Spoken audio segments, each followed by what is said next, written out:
دوستو، انسانی زندگی اثرات لیتی ہے، اچھے اثر بھی ہوتے ہیں، برے اثر بھی ہوتے ہیں۔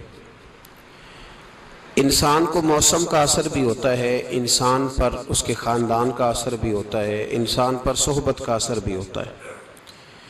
بالکل اسی طرح انسان پر اس کی نیکی کا اثر بھی ہوتا ہے اور گناہوں کا اثر بھی ہوتا ہے۔ نیکی دل کو سکون دیتی ہے، گناہ انسان کو پریشان کر دیتے۔ نیکی اللہ کی رحمت کو متوجہ کرتی، پھر حالت یہ ہوتی ہے کہ انسان اپنی ان پریشانیوں کا حل کہیں اور ڈھونڈتا پھرتا ہے، حالانکہ جب گناہوں کی بیماری لگے تو اس کی شفا توبہ میں ہوتی ہے، اس کا حل اللہ کے حضور معافی مانگنے میں ہوتا ہے، پہچاننے میں ہوتا ہے کہ مجھ سے کہاں غلطی ہو گئی، کس جگہ جا کے کمزوری میں نے دکھائی۔ ہر انسان اچھی، ٹھنڈی، خوبصورت، سکھ والی زندگی چاہتا ہے۔ اللہ کریم نے سورہ نحل کے اندر ارشاد فرمایا، من عامل صالحا من ذکر او انثی، فرمایا جو بھی اچھے عمل کرے، چاہے مرد ہو چاہے عورت ہو، وہو مؤمن، شرط یہ ہے کہ مومن ہو، فلنحیینہ حیاتا طیبہ، فرمایا ہم اسے پاکیزہ زندگی عطا فرما دیں گے، حیات طیبہ دے دیں گے اسے، پاکیزہ زندگی۔ شرط کیا ہے؟ من عاملہ صالحا، نیک عمل کرے۔ کون سے عمل کرے؟ اٹھنا بیٹھنا، کھانا پینا، چلنا سونا جاگنا محتاط ہو اس کا، وہ نیکی کرے۔ قرآن پاک کے لفظوں کے حسن پر غور فرمائیے گا، فرمایا فَلَنُحْيِيَنَّهُ حَيَاتًا طَيِّبًا، ہم ضرور اسے پاکیزہ زندگی عطا فرما دیں، صاف ستھری زندگی، معیاری زندگی، خوبصورت شب و روز، آئیڈیل زندگی جس کو لوگ کہیں گے، وہ والی زندگی اسے دیں۔ اور دوسرے مقام پر سورہ طٰہٰ کی آیت نمبر 124 میں فرمایا وَمَنْ أَعْرَضَ عَنْ ذِكْرِی، جو ہمارے ذکر سے منہ پھیرے گا، جو ہمارا کھا کے چہرہ کسی اور طرف کرے گا، جو چلے گا ہماری زمین پر لیکن توجہ کسی اور طرف ہوگی، آسمان کی چھت ہماری بنائی ہوئی لیکن اس کے خیالات کہیں اور ہوں گے، فَإِنَّ لَهُ مَعِيشَةً ضَنْكًا، فرمایا ہم اسے تنگ زندگانی عطا کر دیں گے، اس کی زندگی تنگ ہو جائے گی، اس کی معیشت تنگ ہو جائے گی۔ گناہ زندگی کو تنگ کر دیتے ہیں، نیکی زندگی میں آسانی پیدا کرتی ہے۔ آپ کو اگر زندگی میں سکون چاہیے ہو تو آپ کسی غریب کی خدمت کر کے دیکھیں، اللہ کتنا سکون عطا کرتا ہے۔ آپ بڑے پاورفل بھی ہیں، بڑے طاقتور بھی ہیں اور بڑے باوقار بھی ہیں، لیکن کسی کو گالی دے کے آپ کا دل کبھی ٹھنڈا نہیں ہوگا، تکلیف ہوگی، اس کے اندر آزمائش ہوگی۔ ڈاکٹر ریسرچ کرتے ہیں، ڈاکٹر وہ کہتے ہیں گناہ کرنے سے آدمی جسمانی طور پر کمزور ہوتا ہے، لیکن وہی عمل اگر وہ بطور نیکی کرتا ہے تو اللہ اس میں اسے قوت عطا فرماتا ہے، اسی عمل میں اللہ اسے قوت عطا کر دیتا ہے۔ میں صرف اشارہ دے رہا ہوں، اس بات کی تفصیل میں نہیں جانا چاہتا۔ میرے عزیز یہ یاد رکھیں کہ نیکی آپ کو سکون دے گی، نیکی آپ کو ٹھنڈا کرے گی۔ اللہ تبارک و تعالیٰ نے قوموں پہ عذاب نازل کیا اور قرآن مجید فرقان حمید نے ان قوموں کے تذکرے بیان فرمائے۔ بھائی کس لیے بیان کیے؟ کہ ہم عبرت حاصل کریں، ہم یہ غور کر لیں کہ یہ کام ہم نے نہیں کرنا، اس کام سے ہم نے بچنا ہے، ہم نے غور کرنا ہے کہ یہ چیز ہمارے اندر۔ لوگ کہتے ہیں نہیں جی نہیں، ہم پہ یہ عذاب نہیں آئے گا، بالکل نہیں آئے گا، اس میں شک نہیں، پر اللہ نے بیان کس لیے کیا تھا؟ بیان کیا قرآن مجید معاذ اللہ کسی ایسی چیز کا بیان کرتا ہے جس کی ضرورت نہ ہو؟ قرآن پاک نے ایک ایک حرف ایسا بیان کیا جس کی مسلمان کو ضرورت تھی۔ قوم نوح کا ذکر فرمایا قرآن پاک نے، حضرت نوح علیہ السلام کی قوم کو حضرت نوح علیہ السلام نے 1500 سال سمجھایا ہے، کچھ لوگوں نے 950 سال لکھا ہے نا، اعلیٰ حضرت نے لکھا 1500 سال عمر ہوئی حضرت نوح علیہ السلام کی۔ اللہ تعالیٰ بندے کو جلدی سزا نہیں دیتا، بلکہ قرآن مجید میں ایک جگہ رب کریم اس طرح بھی فرماتا ہے کہ جب بندے مجھے بھول جاتے ہیں تو میں ان کے لیے نعمتوں کے دروازے کھول دیتا ہوں، بندہ سمجھتا ہے کہ میں کچھ تو ہے نا کہ میرے اندر کہ میں جدھر جاتا ہوں خیر ہی خیر ہو جاتی ہے، وہ سمجھتا ہے کہ میری عقل ہے، حالانکہ اللہ اسے ڈھیل دیتا ہے، اللہ اسے ڈھیل دیتا ہے۔ گناہوں کی سزا کے 3 طریقے ہیں۔ ایک ہے متنبع کرنا، تنبیہ کرتا ہے اللہ، بندہ متنبع ہو جاتا ہے، یہ اللہ کا بہت بڑا احسان ہوتا ہے۔ ایک ہوتا ہے مہلت دینا، اور ایک تیسرا ہوتا ہے اللہ خفیہ تدبیر کرتا ہے۔ تھوڑا سا سمجھیے گا، انسان پر کوئی آزمائش آئی، فوراً اس کی چھٹی اس نے کہا کہ وہ فلان جگہ غلطی کی تھی تب ایسا ہوا ہے۔ ہوتا ہے نا کئی دفعہ آواز آتی ہے نا اندر سے، چلیں بول دیں کچھ نہیں ہوتا آپ کو، اللہ جانتا ہے یہاں کوئی کچھ نہیں کہے گا آپ کو، اور ہماری تو ویڈیو بھی نہیں گھومتی، یعنی خبر بھی نہیں ہو کہ کس نے ہاں کر دی کس نے نہ کر دی۔ آپ بغیر ٹینشن کے بات چیت کریں، آج کچھ نہیں ہوتا ہے انشاءاللہ تعالی۔ آتی ہے اندر سے آواز؟ میں آپ سے اس لیے ان چیزوں کی تصدیق کراتا ہوں کہ باقیوں کو بھی آتی ہے کہ نہیں، اس لیے تصدیق۔ کبھی کوئی کسی جگہ انسان پریشان ہوتا ہے تو محسوس کرتا ہے کہ وہاں مجھ سے ہوتا ہے نا جی، جس کو یہ نصیب ہو جائے بڑا خوش نصیب آدمی ہے۔ حضرت مولا علی فرماتے ہیں اگر تجھے دنیا میں سزا مل گئی تو بچ گیا ہے، سمجھ پھر اللہ کرم کرے گا، آخرت میں سزا نہیں دے گا۔ اور یہ یاد رکھ لے، وما اصابکم من مصیبت فبما کسبت ایدیکم ویعفو عن کثیر۔ اللہ فرماتا ہے دنیا میں تجھے جو بھی تکلیف پہنچتی ہے وہ تیرے ہاتھوں کے کرتوتوں کی وجہ سے پہنچتی، ویعفو عن کثیر، فرمایا کثیر گناہ تو میں ویسے ہی معاف کر دیتا ہوں۔ یہ جو تیری زندگی میں دکھ ہے نا، یہ بھی میری قلیل سزائیں ہیں۔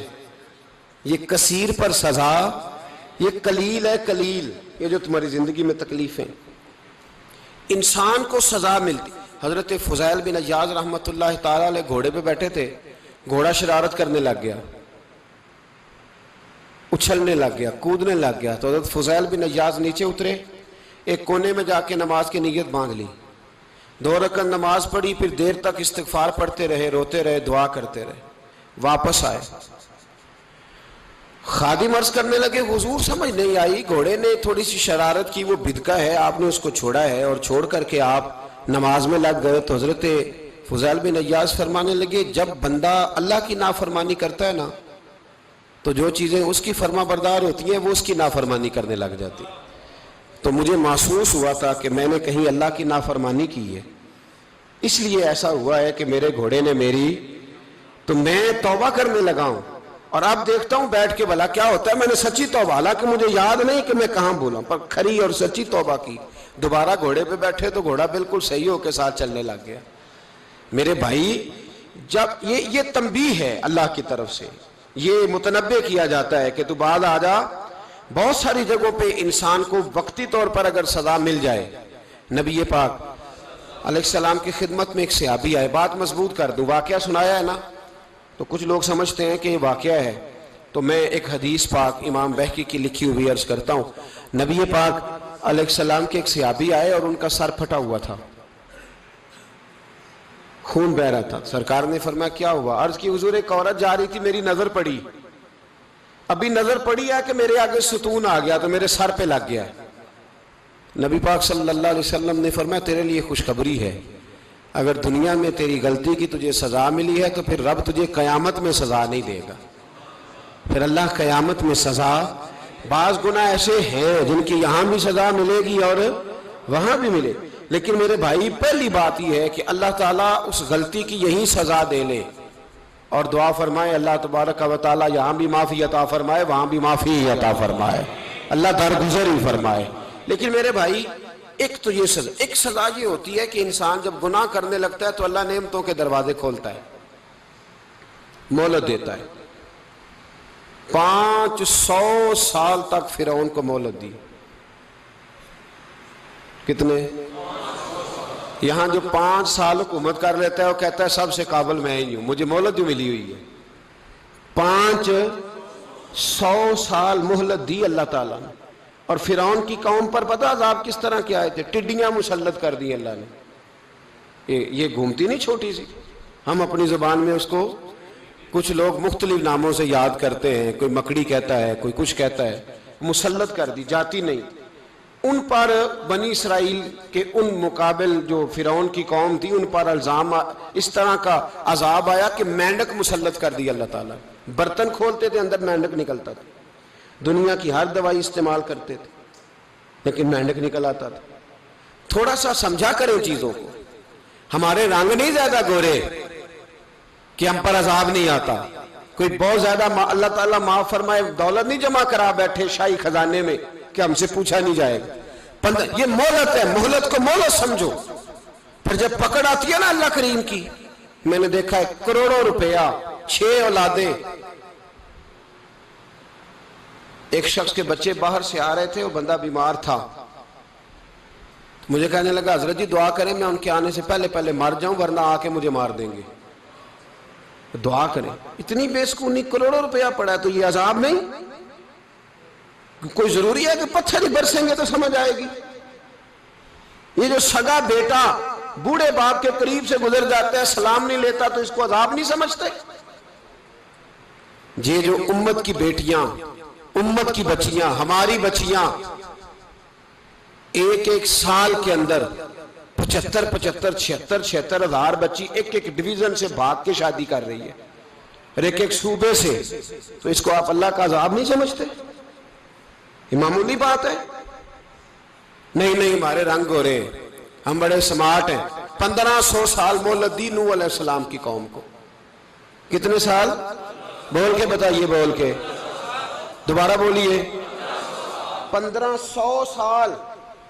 کوئی آدمی اپنی سمارٹنس پہ خوش نہ ہو جائے کہ 20 سال ہو گئے میں تو نافرمانی بھی کر رہا ہوں، روٹی بھی پک رہی ہے، میں تو حرام بھی کھا رہا ہوں، پھر بھی سب ٹھیک ہے. 1500 سال مہلت دی. پھر حضرت نوح کہنے لگے اللہ میں نے تو بڑا سمجھایا نہیں باز آتے. تو رب کریم نے فرمایا کشتی بناؤ. اللہ کے پیغمبر کشتی بنانے لگے تو قوم مذاق اڑانے لگ گئی. اب کیا کرنے لگے ہو؟ اب کشتی بنانے لگے ہو، خیر تو ہے، قوم مذاق اڑا رہی ہے.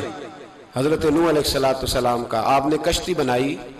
پانی کہاں سے نکلا؟ نہ بارشیں ہوئی نہ سیلاب آئے. ایک تندور تھا، اس کے اندر سے پانی نکلنا شروع ہو گیا. کبھی تندور سے بھی پانی نکلا ہے، پر جب نکالنے والا چاہتا ہے تو وہاں سے بھی ایک تندور سے پانی نکلا. اتنا نکلا، اتنا نکلا، اتنا نکلا کہ قوم ساری ڈوب گئی. قرآن مجید کے صفحات شہادت دیں گے کہ حضرت نوح کی قوم کا بچہ بہ گیا. بچے صرف وہ تھے جو حضرت نوح کے ساتھ ہو گئے، تباہ ہو گئی. اللہ بے نیاز ہے، بے نیاز. 1500 سال مہلت ملے اور تو پھر بھی کہے رب بڑا کریم ہے معاف کر دے گا. 1500 سال تجھے گنجائش دے اور تو کہے کوئی نہیں، بات معافی ملنی چاہیے ابھی بھی. میرے بھائی حضرت صالح علیہ السلام کی قوم، حضرت صالح نے تبلیغ شروع کی تو کہنے لگے پہلے معجزہ دکھاؤ. جی آج تو نہیں لوگ معجزے مانگتے. آج بھی لوگ کرامتے اور معجزے، اللہ معاف کرے جو چیزیں معجزہ تو ہو نہیں نہ سکتا، لیکن آج بھی لوگ، آپ یقین کریں، کہتے ہیں یہ بڑی نمازیں پڑھتا ہے تو پھر بخشا کیوں نہیں گیا، پھر کیوں نہیں منو سلوا کیوں نہیں اترا اس پر، پھر میں بھی اسی طرح ہی ہوں، کیا اس کے اندر خوبی آ گئی. مولوی بھی ویسے ہی ہے، صوفی بھی ویسے ہی ہے.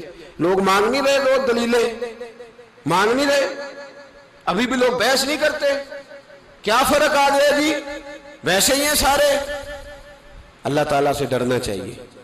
ہمیں سامنے والے کی طرف دیکھ کر صحیح ہونے کا حکم نہیں ہے، ہمیں اپنی اصلاح کا حکم ہے. اپنی طرف دیکھ کے اپنے آپ کو ٹھیک کرنے کا. الزام لگا کے گزر جانا، اس کا کوئی مطلب. سنو اور یاد رکھو. حضرت صالح علیہ السلام سے کہنے لگے پہلے معجزہ دکھائیں. تو حضرت صالح علیہ السلام نے فرمایا اونٹ کہاں سے پیدا ہوتے ہیں؟ کہا اونٹنی کے بطن سے. فرمایا آؤ میں تمہیں پہاڑ کے اندر سے اونٹنی پیدا کر کے دکھاتا ہوں. کہاں سے؟ پہاڑ کے اندر سے. حضرت نوح ساتھ لے کے گئے تو پہاڑ کے اندر سے اونٹنی نکلی اور اونٹنی بھی گابن تھی، اس کے پیٹ میں بچہ. اور اونٹنی اتنا دودھ دیتی تھی کہ ساری بستی دودھ پی جاتی تھی، پھر بھی دودھ بچ جایا کرتا تھا. لیکن حضرت نوح علیہ السلام نے فرمایا اب تم نے دیکھ تو لیا یہ اسے، یہ جتنا دودھ دے گی روٹی بھی اتنی کھائے گی. ایک دن تم سارے پانی پیو گے، ایک دن یہ سارا پانی پیا کرے گی. ایک دن تم سارے باقی جانوروں کو گھاس کھلاؤ گے، ایک دن یہ اونٹنی. اور اونٹنی کا نام کیا؟ ناقۃ اللہ. اللہ کی اونٹنی. کس کی اونٹنی؟ نام کیا ہے؟ اللہ کی. یہ اللہ کی اونٹنی ہے. تو حضرت نوح علیہ السلام کی اونٹنی فرمایا اس کی بے ادبی نہ کرنا. باز نہیں آئے لوگ، باز نہیں آئے. کہنے لگا جی دودھ دینا تو ٹھیک ہے، پر یہ جو سارا پانی پی جاتی ہے نا یہ صحیح نہیں. یہ جو ساری گھاس کھا جاتی ہے یہ نہیں ٹھیک. دودھ دینا تو ٹھیک ہے پر یہ نہیں صحیح. آپ نے فرمایا اسے کچھ نہ کہنا، اللہ کی اونٹنی ہے. میں کہا کرتا ہوں ان لوگوں نے ناقۃ اللہ کی بے ادبی کی. حضرت نوح علیہ السلام کی اونٹنی کی ٹانگیں کاٹ دی، صالح علیہ السلام کی. اور دیکھو اللہ بڑا بے نیاز ہے، اگر پیدا کرنا جانتا ہے تو حفاظت کرنی نہیں جانتا. لیکن رب کریم نے فرمایا نہ کرنا. انہوں نے ان کے پیر کاٹ دیے، کانوں پہ چھریاں لگائیں. اونٹنی جب مر گئی، اونٹنی اللہ تبارک و تعالیٰ کی وہ اونٹنی جب مر گئی تو حضرت صالح علیہ السلام کی قوم پر رب کریم نے زلزلہ بھیجا. اذا زلزلت الارض زلزالہا، جب زلزلے آئیں گے اور جب ان کا زلزلہ آنا زلزلہ آتا ہے نا کیا کرتی ہے قوم؟ لا الہ الا اللہ، لا الہ الا اللہ، کلمے جاری ہو جاتے. بلکہ ایک دفعہ ایسا بھی ہوا کہ مسجدوں میں اعلان ہونے لگے زلزلہ آ رہا ہے. جو فجر کے لیے نہیں اٹھے زلزلے کے لیے وہ بھی اٹھ گئے. جن کا دعویٰ ہے نا میری سویرے آنکھ نہیں کھلتی، ان کی لگی نہیں کتنے گھنٹے، بعد میں بھی نہیں لگی. ٹی وی پہ اعلان ہوتے رہے کوئی نہیں آ رہا سو جاؤ چپ کر کے، لیکن آنکھ لگی. موت سے تو ڈرتا ہے، اللہ سے ڈرتا ہی نہیں. موت کا خوف ہے رب کا نہیں. زلزلہ آیا ساری قوم تباہ ہو گئی. بتاؤ اگر ناقت اللہ کی گستاخی ہو تو اللہ ناراض ہو جاتا ہے، اور اگر اولیاء اللہ کی ہو، اگر اولیاء اللہ کی ہو تو رب ناراض نہیں ہوتا. شرم نہیں آتی لوگوں کو داتا صاحب کی بے ادبی کرتے، شرم نہیں آتی لوگوں کو غوث اعظم کی گستاخی کرتے، حیا نہیں آتی جنہوں نے دین پھیلایا ان کی بے ادبی. میں درد سے کہتا ہوں، رو کے کہتا ہوں، اور اگر کلیجہ پھٹ سکے تو میں دکھاؤں زخم کتنے. ایک حج کے موقع پر ایک بابا جی، اس سال 4,80,000 روپے کا پرائیویٹ حج تھا، اور بابا جی کی کیفیت کمزور تھی، بیچارے بیمار تھے. اس کے باوجود وہ گئے. بوڑھے آدمی، جا کے بیٹھیے، بزرگ، اور کتنی مشکل ہے وہاں منا، مزدلفہ، عرفات، طواف زیارت، کتنا مشکل کام ہے طواف زیارت کرنا، طواف وداع کرنا. کس کٹھن سے حج کیا، بڑھاپے میں پیسے بھی لگائے. اور جب وہ روضہ رسول پہ گئے صلی اللہ، اور انہوں نے جا کے نبی پاک صلی اللہ علیہ وسلم کے روضے کی طرف منہ کر کے درود شریف پڑھا تو ایک ملا نے اٹھ کے کہہ دیا تو مشرک ہے. تو میری روح کانپی. میں نے کہا تجھے شرم نہیں آئی، حیا نہیں آئی؟ اس کی عمر دیکھ، کس بڑھاپے میں کہاں سے چلا کہاں آیا. یہ مشرک ہوتا تو کسی مندر میں جاتا، یہ مشرک ہوتا تو کسی گرجے میں جاتا. یہ مشرک نہیں، یہ مومن ہے. اور یہ وہ والا مومن ہے جس کے سینے میں دل جب دھڑکتا ہے تو خالی دھڑکتا نہیں، ساتھ وہ محمد عربی پہ درود و سلام بھی پڑھتا ہے. شرم نہیں آتی لوگوں کو؟ اتنی بڑی گستاخی کرتے. جو روضہ رسول پہ آیا مشرک ہے. میں نے تو ایک مولوی کو صاف صاف کہا تھا، میں نے کہا اگر میں مشرک ہوں تو نکالو، مشرک کا داخلہ تو یہاں ویسے ہی منع ہے. شرم نہیں آتی؟ اپنی زبان کا ایک پاس کرو کچھ. اتنا ظلم، اتنی بڑی فرقہ واریت امت میں، اتنا امت کو تقسیم کرتے ہو، تمہیں شرم نہیں آتی؟ جہاں سے اتحاد کا پیغام دینا چاہیے وہاں سے تم لوگوں کو فرقے کا پیغام دیتے ہو، ایک مقصود فرقے کی تبلیغ کرتے ہو. خدا رہا تو میں کہہ رہا ہوں ناقت اللہ کی بے ادبی پہ عذاب آتا ہے، تو اولیاء اللہ کی بے ادبی پہ نہیں آتا. داتا صاحب ساری زندگی تبلیغ کرتے رہے، ایک آدمی نے اٹھ کے کہہ دیا جناب وہ تو شرک کا اڈا ہے، تو رب کریم ناراض نہیں ہوتا ان باتوں سے؟ ہمیں خیال کرنا چاہیے، اللہ سے ڈرنا چاہیے. ان چیزوں سے عذاب آتا ہے اور آ رہا ہے. اللہ تعالی ہمیں محفوظ فرمائے.